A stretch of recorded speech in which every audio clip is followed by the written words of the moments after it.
On 12 December 1936, at the accession meeting of the British Privy Council, George VI announced his intention to make his brother the Duke of Windsor, with the style of Royal Highness. He wanted this to be the first act of his reign, although the formal documents were not signed until the 8th of March the following year. During the interim, Edward was known as the Duke of Windsor. George VI's decision to create Edward a royal duke ensured that he could neither stand for election to the British House of Commons nor speak on political subjects in the House of Lords. Letters patent dated 27 May 1937 reconferred the title, style, or attribute of Royal Highness upon the Duke, but specifically stated that his wife and descendants, if any, shall not hold said title or attribute. Some British ministers advised that the reconfirmation was unnecessary since Edward had retained the style automatically, and further that Simpson would automatically obtain the rank of wife of a prince with the style Her Royal Highness. Others maintained that he had lost all royal rank and should no longer carry any royal title or style as an abdicated king, and be referred to simply as Mr. Edward Windsor.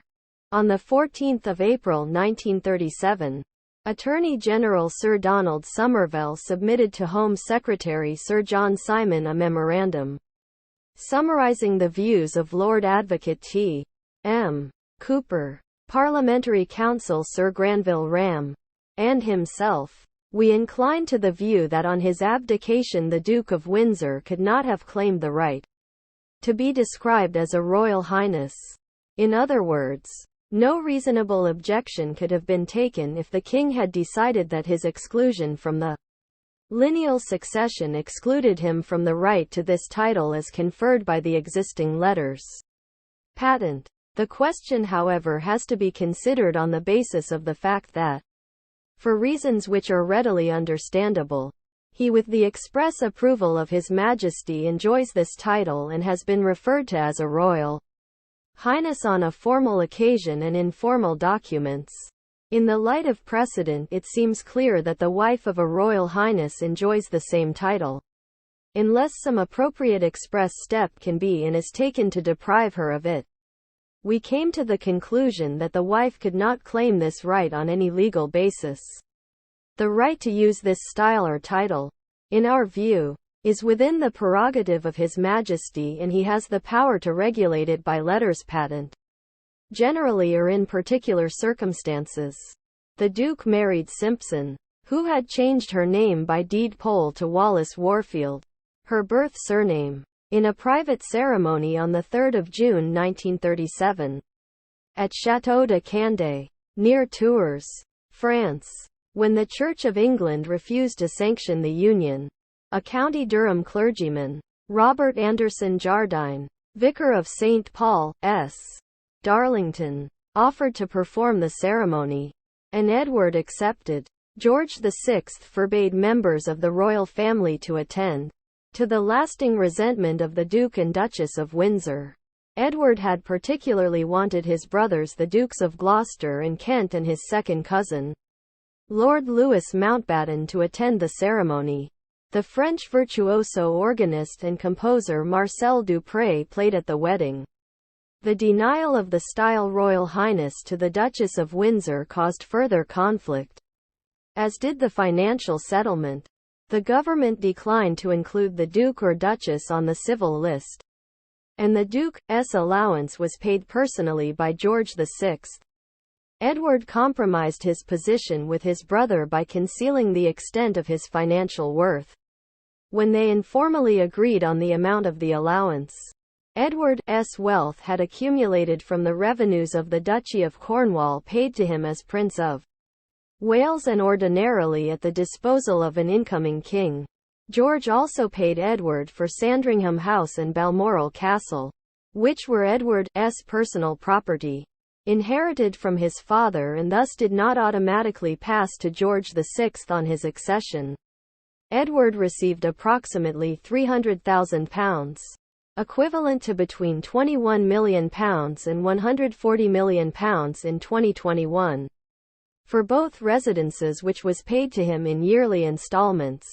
In the early days of George VI's reign, Edward telephoned daily, importuning for money and urging that Wallis be granted the style of Royal Highness, until the harassed king ordered that the calls not be put through. Relations between the Duke of Windsor and the rest of the royal family were strained for decades. Edward had assumed that he would settle in Britain after a year or two of exile in France. King George VI, with the support of Queen Mary and his wife Queen Elizabeth, threatened to cut off Edward's allowance if he returned to Britain without an invitation. Edward became embittered against his mother, Queen Mary, writing to her in 1939, "Your last letter, destroy, Ed, the last vestige of feeling I had left for you, and has made further normal correspondence between us impossible." Quote, in October 1937, the Duke and Duchess visited Nazi Germany, against the advice of the British government, and met Adolf Hitler at his Berghof retreat in Bavaria. The visit was much publicized by the German media. During the visit, Edward gave full Nazi salutes. In Germany, they were treated like royalty. Members of the aristocracy would bow and curtsy towards her, and she was treated with all the dignity and status that the Duke always wanted. According to royal biographer Andrew Morton in a 2016 BBC interview, the former Austrian ambassador, Count Albert von Mensdorff-Pouillet-Dietrichstein, who was also a second cousin once removed and friend of George V, believed that Edward favored German fascism as a bulwark against communism, and even that he initially favored an alliance with Germany.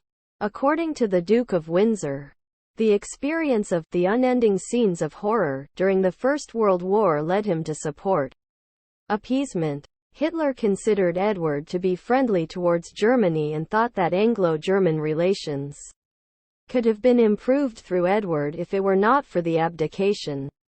Albert Speer quoted Hitler directly, "I am certain through him permanent friendly relations could have been achieved. If he had stayed, everything would have been different. His abdication was a severe loss for us." The Duke and Duchess settled in Paris, leasing a mansion in Boulevard Suchet from late 1938.